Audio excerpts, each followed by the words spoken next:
Hello students, आज हम पढ़ेंगे law of conservation of mass. ये पहली बार एंटोइन लेवोजियर ने दिया था कंपाउंड्स के फॉर्मेशन के लिए। ठीक कि कंपाउंड अगर फॉर्म करते हैं तो किस रूल को फॉलो करते हैं, किस रूल्स, क्या रूल्स दिया गया है उनके बनने के लिए। जैसे सिंपल सा एग्जांपल, अमोनिया। अगर अमोनिया बनता है तो ये किससे बनता है? नाइट्रोजन मॉलिक्यूल और हाइड्रोजन मॉलिक्यूल से। उसी प्रकार अगर CO2 बनता है तो CO2 किससे बनता है? कार्बन और ऑक्सीजन मॉलिक्यूल। तो एंटोन लेवेजियर ने क्या कहा था कि matter can neither be created nor destroyed. मतलब किसी भी केमिकल रिएक्शन में अगर कोई एक केमिकल रिएक्शन हो रहा है तो वहां पे जो मास ऑफ प्रोडक्ट होगा, जो मास ऑफ रिएक्टेंट होगा, वो बराबर होना चाहिए किसके? मास ऑफ प्रोडक्ट के। ठीक है, तो इसी चीज को हम एग्जांपल्स में देखेंगे।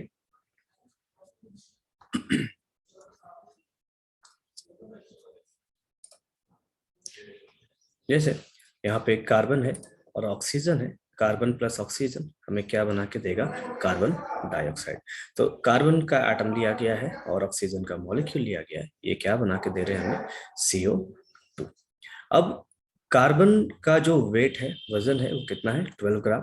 ऑक्सीजन, चूंकि ऑक्सीजन यहाँ दो एटम लिया गया है, मॉलिक्यूल एक एक मॉलिक्यूल है, दो एटम है, मतलब ऑक्सीजन का मास कितना हो जाएगा? 32 ग्राम। और मॉलिक्यूलर वेट ऑफ CO2 कितना होता है? 44 ग्राम। तो टोटल मास ऑफ रिएक्टेंट कितना होगा? 44 ग्राम।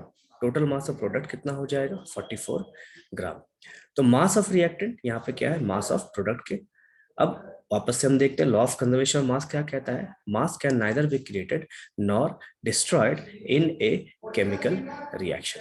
मतलब किसी भी केमिकल रिएक्शन में मास को ना ही हम बना सकते हैं और ना ही हम बिगाड़ सकते हैं। अगर दूसरा एग्जांपल हम देखें, जैसे N2 प्लस H2, ये एक केमिकल रिएक्शन है जो हमें क्या बना के दे रहा है? अमोनिया। तो इस जगह पे हम देखेंगे सबसे पहले केमिकल रिएक्शंस को हमें बैलेंस कर लेना चाहिए, क्योंकि कोई भी रिएक्शन बिना बैलेंस के हम नहीं पढ़ते हैं। तो कोई भी केमिकल रिएक्शन है उसमें नंबर ऑफ एटम्स को बैलेंस करना चाहिए। तो लेफ्ट हैंड साइड में, यहाँ पे देखिए लेफ्ट हैंड साइड में नाइट्रोजन कितना है? 2। तो हम यहाँ क्या करेंगे? बैलेंस करेंगे नाइट्रोजन को। अब देखिए हाइड्रोजन कितना हो गया इस जगह पे? हाइड्रोजन यहाँ पे हो गया 6। तो हम यहाँ पे हाइड्रोजन को बैलेंस करेंगे।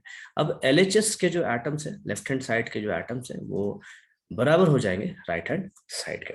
अब हमें क्या चाहिए? Mass of reactant. तो mass of reactants is equals to 14 into 2, दो एटम्स है नाइट्रोजन के, प्लस 6 इंटू 1 हाइड्रोजन के लिए, ये हमें देगा 28 plus 6 is equals to 34 gram. यही अगर हम देखें प्रोडक्ट के लिए, तो मास ऑफ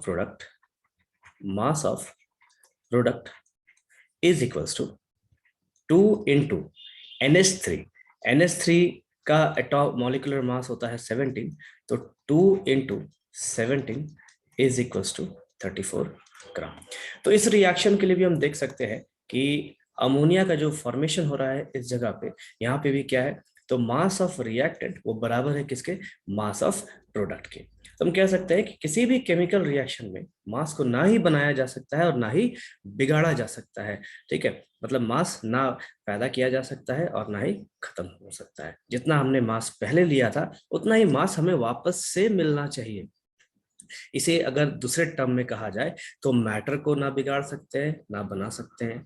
ठीक, इसे ऐसे भी देख सकते हैं कि एटम्स को ये ना ही बनाया जा सकता है और ना ही एटम्स को बिगाड़ा जा सकता है। They can not be destroyed और not they can be prepared in a chemical reaction.